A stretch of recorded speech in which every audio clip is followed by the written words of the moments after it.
English से related सभी जानकारियों के लिए चैनल को सब्सक्राइब करें और बेल आइकन को भी क्लिक करें फॉर मोर इन्फॉर्मेशन। हेलो दोस्तों, मेन वीडियो स्टार्ट होने से पहले आपको मैं कुछ इन्फॉर्मेशन दे दूं। ये जो वीडियो है ये एक सीरीज का पार्ट है जो ग्रामर का सीरीज है, स्पेशली क्लास 10th वालों के लिए। लेकिन ये आप भी फॉलो कर सकते हो अगर आप किसी भी क्लास से हो, चाहे आप 10th अगर आप पढ़ते हो या ग्रामर आप पढ़ते हो तो आप जरूर इस वीडियो को देख सकते हो, समझ सकते हो। तो आप चाहो तो आप वीडियो की डिटेल में जाओगे तो आपको सीरीज वहाँ पॉइंट हर एक चैप्टर का वहाँ पे लिंक दिया होगा वीडियो का, वहाँ पे जाके क्लिक करके आप देख सकते हो। चाहे वो सेंटेंस हो, चाहे वो सेंटेंस के टाइप्स हो, चाहे वर्ब हो, चाहे अभी आप जो पढ़ने वाले हो ऑक्सिलरी वर्ब, चाहे वो हो, तो आप जरूर जाकर देखें, इसको समझने की कोशिश करें और प्रयास करें। एक्सरसाइज करेंगे तो आपको काफ़ी ज़्यादा फायदा होगा। यही इसलिए बताने के लिए मैं ये शुरू में ये पॉइंट डाल रहा हूँ। अब हम स्टार्ट करते हैं मेन वीडियो।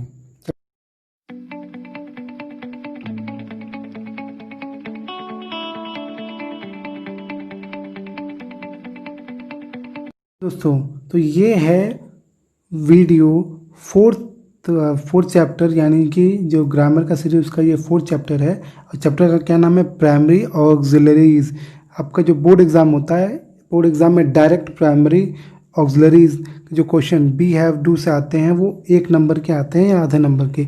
आधे भी हो सकते हैं, एक भी हो। 1 नंबर का आपको ये कंफर्म है कि आधा 1 नंबर तो कंफर्म होता आता है। साथ में एडिशनल्स का फ़ायदा ये होता है कि अगर आपको प्राइमरी ऑक्सिलरी ठीक से आ गई तो आपको ये काम आएगा। और भी जितने नंबर होते हैं 5-6 नंबर ग्रामर के जो एग्जैक्ट वाले होते हैं वो, फिर एसे में काम आता है, लेटर में काम आता है, ट्रांसलेशन में काम आता है, और आपका question answer, long question answer में काम आता है। तो कुल मिला के अगर आपको प्राइमरी ऑक्सिलरी आ गई तो ये 5 से 6 नंबर आपको कवर कर सकता है। तो सोचो कितना इंपॉर्टेंट है। बहुत छोटा है लेकिन बहुत इंपॉर्टेंट है। Be have do, primary auxiliary में हम नॉर्मली पढ़ते हैं बी, हैव और डू को। आपको अगर इसका पीडीएफ चाहिए तो वीडियो डिटेल में इसका पीडीएफ है, जाके आप वहाँ से डाउनलोड कर सकते हैं। लिखा है, जब किसी वाक्य में एक से अधिक क्रियाएं होती हैं तो उनमें एक मेन वर्ब तथा अन्य ऑक्सिलरी अथवा हेल्पिंग वर्ब, जिसको हम सहायक क्रिया कहते हैं। यानी कि ध्यान समझिएगा, जब किसी वाक्य में एक से अधिक क्रियाएं होती हैं, जब किसी वाक्य में एक से अधिक क्रियाएं हों और उनमें से मेन वर्ब तथा अन्य हेल्पिंग वर्ब, जिसे हम बोलते हैं हेल्पिंग वर्ब या ऑक्सिलरी वर्ब होती हैं। जैसे एग्जाम्पल के लिए हम देखेंगे नीचे, निम्नलिखित वाक्यों को ध्यानपूर्वक देखें। इनमें इटैलिक शब्द यानी कि थोड़ा जो टेढ़ा लिखा हुआ है वो ऑक्सिलरी वर्ब है। जैसे देखिए, she is reading her book, इसमें इस थोड़ा टेढ़ा लिखा हुआ है, तो she is reading her book, वह अपना किताब पढ़ रही है। तो इसमें 2 वर्ब है, इज़ हेल्पिंग वर्ब जिसको हम ऑक्सिलरी वर्ब कहेंगे, और रीडिंग ये आपका मेन वर्ब है। Second, you have done your work, तुमने अपना काम कर लिया। इसमें हैव ऑक्सिलरी वर्ब यानी हेल्पिंग वर्ब है, और डन मतलब जो काम हो गया वो मेन वर्ब है। Third, I may receive a letter tomorrow, मैं शायद कल पत्र पाऊंगा, है ना, या रिसीव करूंगा, लूंगा बोल सकते हो। May auxiliary verb, receive helping verb. Clear हो गया। चौथे वाले में जो आपका फोर्थ है वो क्या लिखा है? He will leave this town next month, वह इस टाउन को, इस शहर को अगले महीने छोड़ देगा। तो विल सहायक क्रिया, इसको हम बोलते हैं हेल्पिंग वर्ब, और लीव आपका हो जाएगा main verb. Fifth, my son has been studying in this school since 1991, मेरा बेटा इस स्कूल में 1991 से पढ़ रहा है। तो हैज़ बीन, ये दोनों हैज़ और बीन दोनों हेल्पिंग वर्ब हो जाएंगे, दोनों ऑक्सिलरी कहलाएंगे, और स्टडिंग जो लिखा है ये आपका मेन वर्ब। 6 में भी ऐसा ही है, हैज़ बीन हेल्पिंग वर्ब हो जाएगा यानी कि ऑक्सिलरी हो जाएगा, और पनिश्ड मेन वर्ब। लेकिन नियम क्या लिखा है ये तो आपने पहचान लिया। नियम, जो नियम हमें पढ़ना है, ध्यान से पढ़िएगा। द वर्ब बी, कभी भी ब्रैकेट, आपको एग्जाम में कभी ब्रैकेट में कोई क्वेश्चन आएगा जिसमें लिखा होगा फिल अप द वर्ब को फिलअप करिए, तो अब ब्रैकेट में दिया होगा बी, तो कभी भी अगर ब्रैकेट में बी दिया है तो आप समझ जाइएगा कि वो बी का मतलब है इज, एम, आर, वॉज, वर, यानी कि उसमें 5 ऑप्शन है। जो आप देखते हो कि 3-4 ऑप्शन वाले क्वेश्चन होते हैं उसमें से आपको एक चूज़ करके लिखना होता है फिल इन द ब्लैंक्स में, वह तो ठीक वैसा ही है। तो अगर कहीं ब्रैकेट में कहीं बी लिखा हो और आप बोल रहे हो कि बी से आपको वर्ब ढूंढकर लिखना है, तो आप समझ जाइएगा कि बी में 5 आते हैं, is, am, are, was, were, ये लिखा है इसमें। The verbs be, am, is, are, was, were, etc और भी होते हैं। हैव में 3 होते हैं, हैव, हैड, और डू में होते हैं डू, डज, डिड। क्लियर हो गया। बी में क्या होते हैं, इज, एम, आर, वॉज, वर होता है, और विल भी इसको ऐड कर सकते हो आप। और हैव में हैव, हैज, हैड, डू में डू, डज, डिड, ये तीनों फॉर्म है। हैव फर्स्ट फॉर्म है, हैज भी फर्स्ट फॉर्म है, और हैड आप सेकेंड फॉर्म है। हैव प्लूरल के लगाते हैं और हैज सिंगुलर के लिए, डू प्लूरल के लगाते हैं, डज सिंगुलर के लिए, और डिड दोनों के लिए पास्ट फॉर्म में। यहाँ तक क्लियर हो गया। फिर समझा रहा हूँ, मैं रिपीट कर रहा हूँ, मतलब समझा तो मैंने दिया, अब रिपीट कर रहा हूँ। The verbs be, am, is, are, was, were, etcetera, have में है हैव, हैज, हैड, और डू में 3 है, डू, डज, डिड, जब मुख्य क्रिया के साथ प्रयोग होकर टेंसेज, पैसिव फॉर्म, क्वेश्चन या नेगेटिव का निर्माण करते हैं, तब ऑक्सिलरी वर्ब कहलाते हैं। मतलब इसमें मेन वर्ब, अगर मेन वर्ब के साथ आ रहे हैं तो इसको हम ऑक्सिलरी वर्ब कहेंगे। बी ऑक्सिलरी वर्ब का प्रयोग देखें, बी का प्रयोग कैसे करते हैं, यानी कि बी में जितने इज, एम, आर वाले आते हैं वो। I am reading a book, मैं किताब पढ़ रहा हूँ। She was writing a letter, वो लेटर लिख रही है, पत्र लिख रही है। यहाँ एम और वॉज कंटिन्यूस टेंस के लिए प्रयोग किए गए हैं। इज, एम, आर का प्रयोग प्रेजेंट कॉन्टिन्यूस टेंस तथा वॉज वर्ब का प्रयोग पास्ट कॉन्टिन्यूस टेंस में किया जाता है, तो आपको पता ही है। B, she is punished by her mother, वह अपने माता द्वारा पनिश्ड हुई, दंडित हुई, मतलब उसको दंड मिला। She, the gate was open, जो दरवाजा था वो खुला हुआ था। उपयुक्त वाक्यों में इज और वॉज यहाँ पैसिव फॉर्म में, पैसिव फॉर्म के लिए प्रयोग किया गया है। अगर आपको एक्टिव पैसिव नहीं आता है तो आप कमेंट बॉक्स में मुझसे पूछोगे तो मैं आपको एक्टिव पैसिव वॉइस का लिंक दे दूंगा, जरूर जाके देखें। बॉक्स में क्या लिखा है, बी क्रिया is, am, are, was, verb का प्रयोग पैसिव वॉइस के टेंस में भी किया जाता है। अभी हमने पढ़ा कि इज, एम, आर का प्रयोग हम प्रेजेंट टेंस में करते हैं कॉन्टिन्यूस में, और वॉज वर्ब का हम यूज़ करते हैं पास्ट कॉन्टिन्यूस में।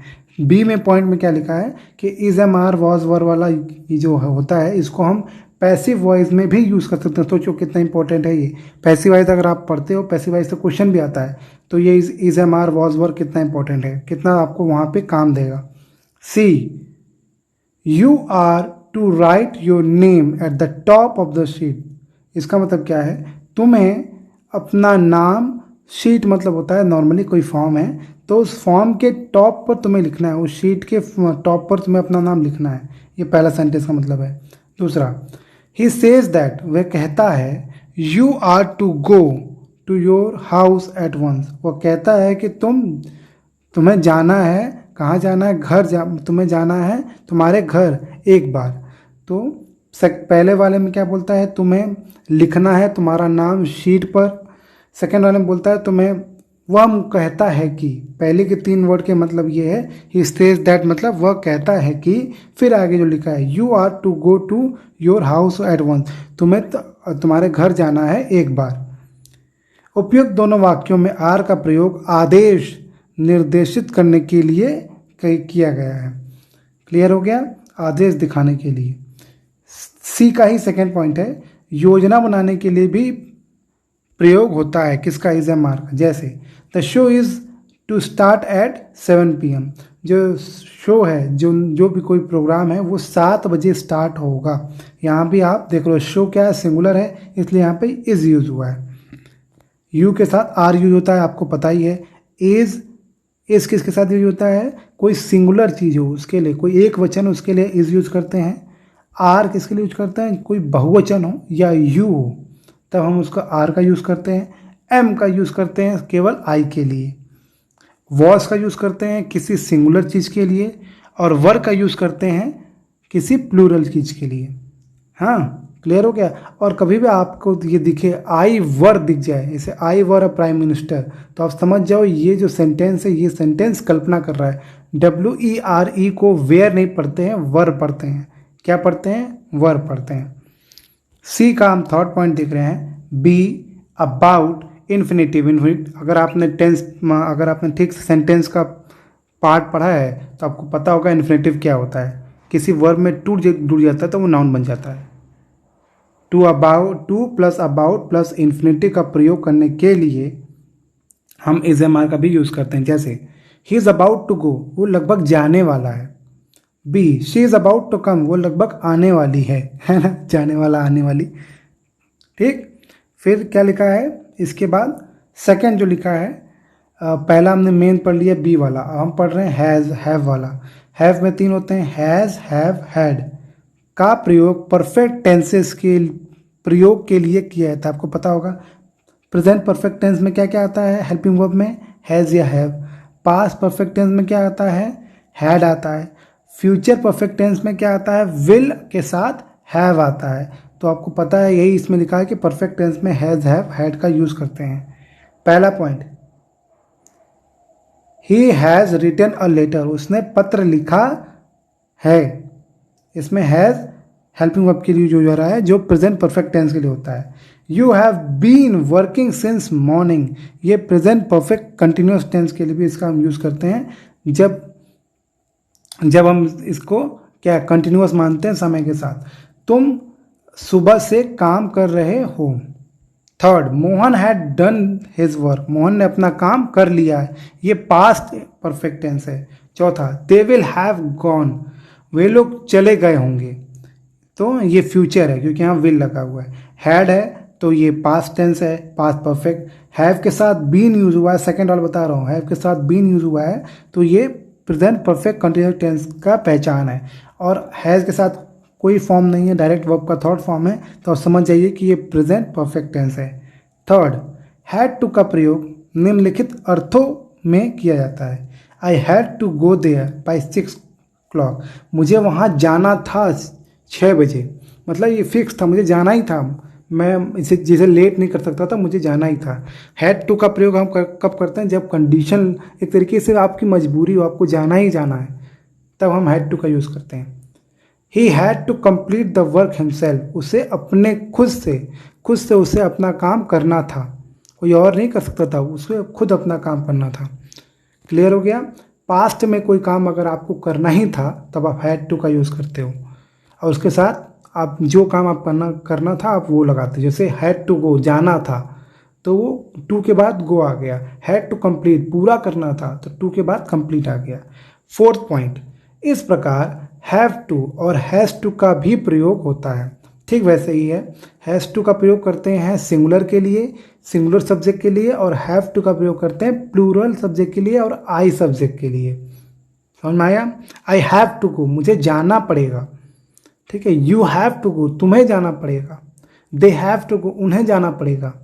अगर सिंगुलर हुआ तो शी हैज़ टू गो या he has to go, Karan has to go, Priyanka has to go, ऐसे हैज़ टू गो।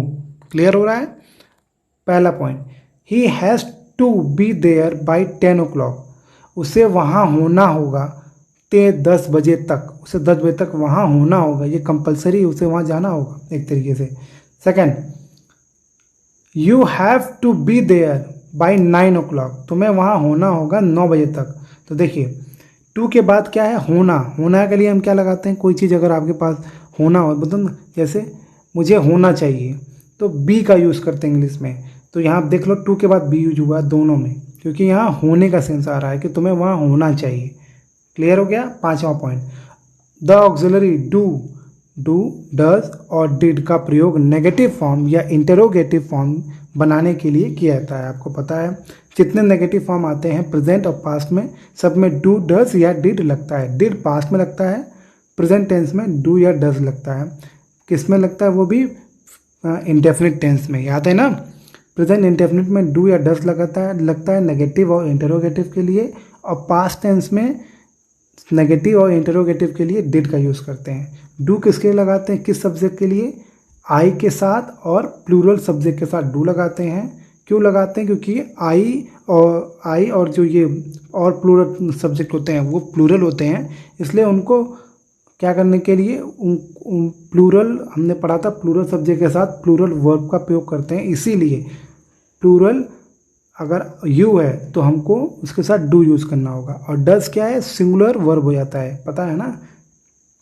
अगर आपको लग रहा है मैं क्या बोल रहा हूँ ये सिंगुलर प्लूरल, तो आप प्लीज़ जाके थर्ड सेंटेंस वाला वर्ब का थर्ड जो ये पूरा सीरीज है उसका जो थर्ड पार्ट है वो जरूर देखिए वर्ब, तब आपको क्लियर होगा सिंगुलर प्लूरल वाला जो मैं बता रहा हूँ। सिंगुलर सब्जेक्ट होगा तो वर्ब भी सिंगुलर होना चाहिए, प्लूरल अगर सब्जेक्ट है तो वर्ब भी प्लूरल होना चाहिए। यहाँ तक क्लियर हो गया। पहला, यू डू नॉट प्ले, मतलब यहाँ तो हाँ एग्जाम्पल बता रहा हूँ, जैसे he does not go to school, वह स्कूल नहीं जाता है, ये सिंपल एक उदाहरण है। यहाँ नीचे जो 4 उदाहरण है वो देखते हैं। पहला, you do not play hockey, तुम हॉकी नहीं खेलते हो, नेगेटिव हो गया। डू यू नो हिम, क्या तुम उसे जानते हो, ये इंटरोगेटिव फॉर्म हो गया। डज शी लिव हियर, क्या वो यहाँ रहती है, तीसरा बता रहा हूँ, does she live here. She के साथ क्या है, शी सिंगुलर है इसलिए डज भी सिंगुलर यूज़ किया जाएगा। यू प्लूरल था इसलिए हमने डू यूज़ किया जो प्लूरल वर्ब कहलाता है। डज शी लिव हियर, वो क्या वो यहाँ रहती है, interrogative form. Did he come here, क्या वो यहाँ आया था, तो इंटरोगेटिव फॉर्म। विशेष, इन वाक्यों में डू तथा डज का प्रयोग प्रेजेंट इंडेफिनिट टेंस तथा डिड का प्रयोग पास्ट इंडेफिनिट टेंस में किया जाता है, जैसा मैंने आपको पहले बता दिया। ये तो हमने अभी तक पढ़ा कि ऑक्सिलरी प्लस मेन वर्ब के साथ। अब हम पढ़ रहे हैं बी, हैव और डू का अन्य प्रयोग, मतलब उसका और यूज़ क्या है।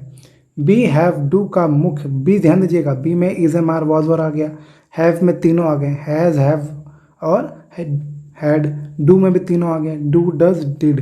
क्लियर हो गया ना। जब मुख्य क्रिया की सहायकता प्रयोग किए जाते हैं तो उन्हें ऑक्सिलरी कहलाता है, किंतु यह बिना मुख्य क्रिया के भी प्रयोग किए जाते हैं। ऐसी स्थिति में इन्हें ऑर्डिनरी वर्ब कहते हैं। क्या कहते हैं, ऑर्डिनरी वर्ब। कोई अगर आपसे पूछे इज, एम, आर अगर अकेले यूज हो रहा है तो उसको हम क्या कहेंगे, ऑर्डिनरी वर्ब। नीचे दिए गए उदाहरण को देखें। ही इज अ टीचर, वह टीचर है, इसमें कोई क्रिया है नहीं। यू आर अ डॉक्टर, तुम डॉक्टर हो, ठीक है, इसमें कोई क्रिया है नहीं। Third, he has a new cycle, उसके पास नई साइकिल है, इसमें कोई क्रिया नहीं है, बताया जा रहा है उसके पास नई साइकिल है, कोई क्रिया नहीं हो रही है, ध्यान दीजिएगा। He had a grand house, उसके पास बहुत बड़ा घर है, तो इसमें भी कोई क्रिया नहीं हो रही है, बस बात बताई जा रही है कि उसके पास बहुत बड़ा घर है। Fifth, he does his work, वो अपना काम करता है, वो अपना काम करता है। यहाँ जो है डज यूज हो रहा है मेन वर्ब की तरह। यू डू योर वर्क, तुम अपना काम करते हो, इसको बोलते हैं ऑर्डिनरी वर्ब, जिसमें जो हेल्पिंग वर्ब हम पहले हम देखते थे वो अगर मेन वर्ब की तरह काम करने लगे तो उसको हम ऑर्डिनरी वर्ब कहते हैं। अब देखिए, इन वाक्यों में is, are, has, had, does, do क्रियाएं ऑक्सिलरी वर्ब की श्रेणी में नहीं आती हैं, ये ऑर्डिनरी वर्ब है। क्यों है, क्योंकि इनके बाद कोई मेन वर्ब नहीं है, इसलिए जिन्हें लिंकिंग वर्ब भी कहा जाता है, इनको हम लिंकिंग वर्ब भी कहते हैं। जो आप पढ़ चुके वर्ब वाले कैटेगरी में आपने लिंकिंग वर्ब पढ़ा होगा तो यही आपने पढ़ा था, ठीक। ऑक्सिलरी के भी उदाहरण, मतलब ऑक्सिलरी के भी उदाहरण अर्थात ऑर्डिनरी वर्ब के भी उदाहरण जो हम किसी अगर वर्ब के साथ जोड़ दे तो वो ऑक्सिलरी बन जाता है मेन वर्ब के साथ। पहला, ही इज़ रनिंग, वो दौड़ रहा है, इसमें इसके बाद क्या है, मेन वर्ब आ गया है रनिंग। यू आर लाफिंग, तुम हंस रहे हो, इसमें आर के बाद क्या आ गया है, फिर से मेन वर्ब यानी कि एक्शन वर्ब। ध्यान दीजिएगा, किसी सेंटेंस में अगर एक्शन नहीं हो रहा है तो उसमें जो हेल्पिंग वर्ब यूज हुआ है उसको हम ऑर्डिनरी वर्ब कहेंगे। अगर किसी भी सेंटेंस में एक्शन आपको लग रहा है कि हाँ इसमें कोई काम हो रहा है तो उसके साथ जो भी सहायक क्रिया यूज हुआ है उसको हम क्या बोलेंगे, लिंकिंग वर्ब, मतलब सॉरी ऑक्सिलरी वर्ब कहेंगे, ऑक्सिलरी या हेल्पिंग वर्ब। तीसरा, he has gone to school, वह स्कूल चला गया है, तो जो गॉन है वो क्रिया है। Fourth, they had done their work, उन्होंने अपना काम कर लिया है। Fifth, he does not go to school, वो स्कूल नहीं जाता है, he does not go to school, वो स्कूल नहीं जाता है। Six, you do not play cricket, sorry cricket मुझसे निकल गया, हियर लिखा है, you do not play here, तुम यहाँ नहीं खेलते हो। इसमें आप देख रहे हो प्ले मेन वर्ब है और डू आपको सपोर्टिंग यानी कि हेल्पिंग वर्ब है। क्लियर हो गया यहाँ तक। अब देखिए, इन वाक्यों में is, are, has, had, does या डू क्रियाएं ऑक्सिलरीज हैं, क्योंकि इनका प्रयोग running, laughing, gone, done, go तथा प्ले के सहायक मतलब होता है वही सहायक करने वाले किया गया है। ठीक है, क्लियर हो गया। तो यानी कि अगर ये जो is am are was were हैं ये सब अगर अकेले आए, इसमें कोई मेन वर्ब ना हो, तो उसको ऑर्डिनरी वर्ब या लिंकिंग वर्ब कहेंगे। जबकि अगर उनके साथ कोई हेल्पिंग वर्ब कोई मेन वर्ब आ रहा है do, does, is am are के साथ, तो उसको हम ऑक्सिलरी या प्राइमरी ऑक्सिलरी भी कहेंगे। हैव के कुछ विशिष्ट प्रयोग, हैव के कुछ और यूज देखते हैं। दे हैव लंच एट 2, उनका 2 बजे लंच है। ठीक। She does not want to have coffee, जब देखो कोई चीज़ अगर आपको नॉर्मली कोई पूछता है तो आप हैव लगाते हो, होना, तो कॉफ़ी होना अर्थात कॉफ़ी लेना, ये सब यूज़ ध्यान समझिएगा।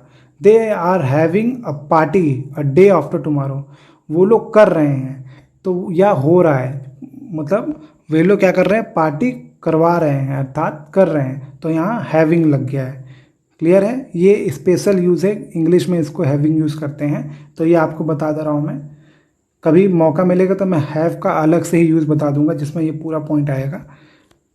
चौथा, she is having a bath, वो बात ले रही है। कोई चीज़ अगर आप लेते हो तो टेकिंग या हैविंग लगा सकते हो। खाना लेना टेक या हैव लगा सकते हो, कॉफ़ी लेना हैव लगा सकते हो, पार्टी लेना उसके लिए आप हैव लगा सकते हो, बाथ मतलब कि नहाना तो उसके लिए आप हैव लगा सकते हो। I have no trouble with this scooter, मेरे मतलब मुझे कोई इस स्कूटर से कोई परेशानी नहीं है, इसमें भी आप ऐसे लगा सकते हो। आई के साथ हैव लगा, अगर यहाँ आई की जगह शी होता तो यहाँ हैज़ हो जाता। क्लियर है ना, आई प्लूरल है, प्लूरल मानते हैं लोग, अलग कैटेगरी मान लेते हैं और इसीलिए हैव का यूज़ किया गया है। अगर यहाँ शी होता सिंगुलर सब्जेक्ट तो हैज़ हो जाता।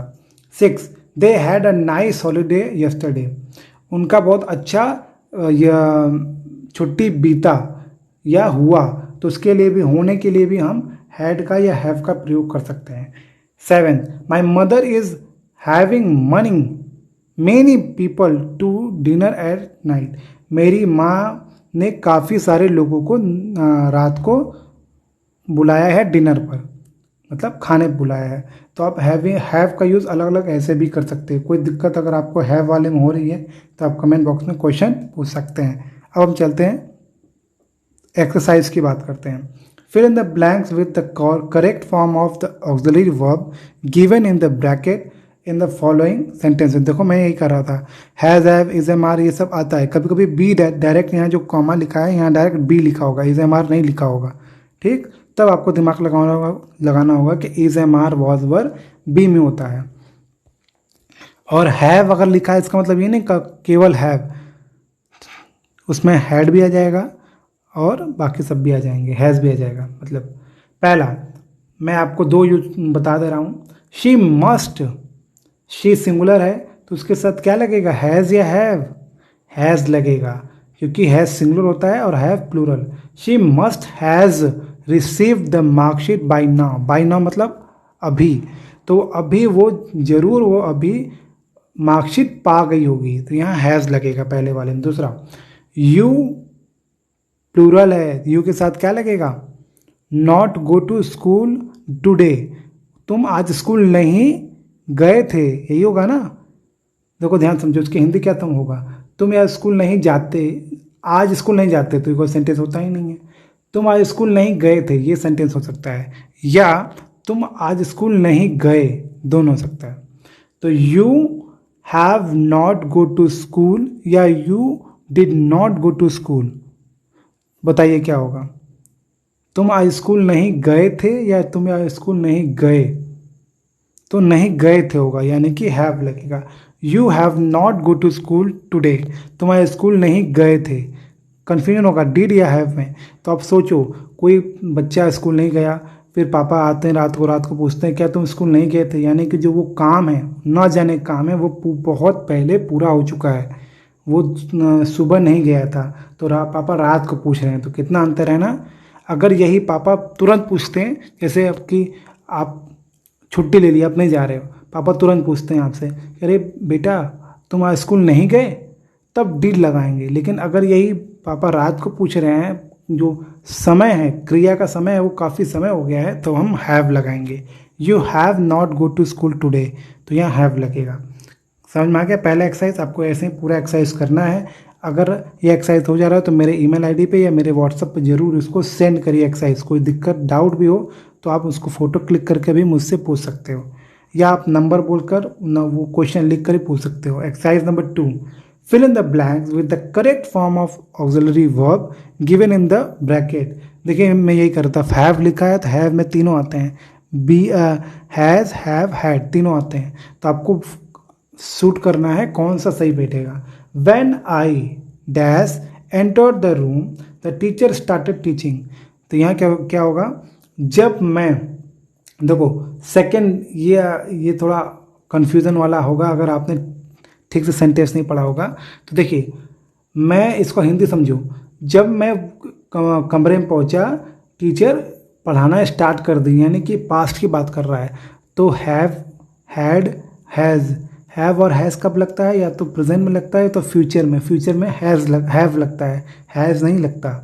और पास्ट में हैड लगता है, तो ये पास्ट की बात हो रही है, यानी कि इसमें क्या लगेगा, हैड लगेगा। Second, it was a winter night, वो एक विंटर मतलब कि ठंडी वाली रात थी।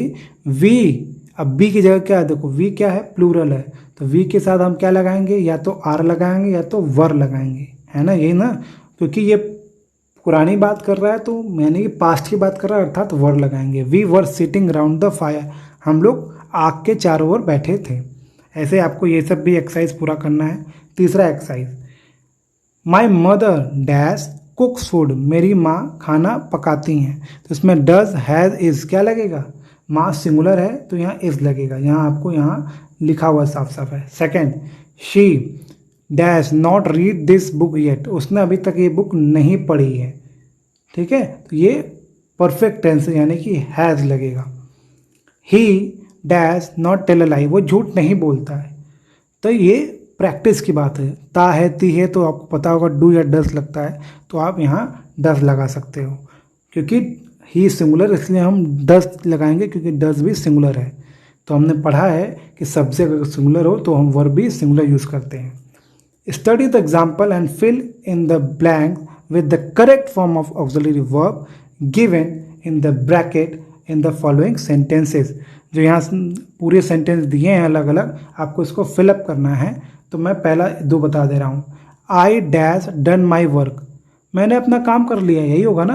अब यही बोलते हैं मैंने अपना काम कर लिया, तो I have done my work, have लगेगा। आई प्लूरल मानते हैं इसलिए हैव लगाएंगे। क्लियर है ना, कि हैव भी प्लूरल होता है। Second, she dash speaking on the radio. अब देखो स्पीकिंग है यानी कि ये प्रेजेंट कंटिन्यूअस टेंस है, तो प्रेजेंट कंटिन्यूअस में क्या लगता है, इज एम आर लगता है। तो जो आप ऑप्शन देख रहे हो, आर इज डू, डू तो हट गया, अब आर इज बचा। शी सिंगुलर है कि प्लूरल है, शी सिंगुलर है, इसलिए हम क्या लगाएंगे, इज। आर प्लूरल होता है तो आर नहीं लगाएंगे, हम इज लगाएंगे। She is speaking on the radio, वह रेडियो पर बोल रही है। ऐसे ही आपको बाकी सब करना है, बहुत आसान है। एक तो हो सकता है आपको दिक्कत हो, बाकी सब आप आराम से कर लोगे। कोई डाउट परेशानी हो तब कमेंट बॉक्स में क्वेश्चन पूछ सकते हो। वीडियो आपको अच्छी लगी तो अपने दोस्तों को पहले ज़रूर शेयर करें, फिर वीडियो को लाइक करें, चैनल को सब्सक्राइब करेंगे तो आपको और भी ग्रामर से रिलेटेड वीडियो मिलेंगी। आप किस भी क्लास में पढ़ते हो, क्लास 10, क्लास 9, क्लास 11, क्लास 12, तो आपको वो वाली भी वीडियो यहाँ पर मिल जाएंगी लिटरेचर की। इसी के साथ हम वीडियो का एंड करने वाले हैं। आपने ये वीडियो पूरा देखा उसके लिए आपका बहुत बहुत धन्यवाद। Thank you so much for watching this video.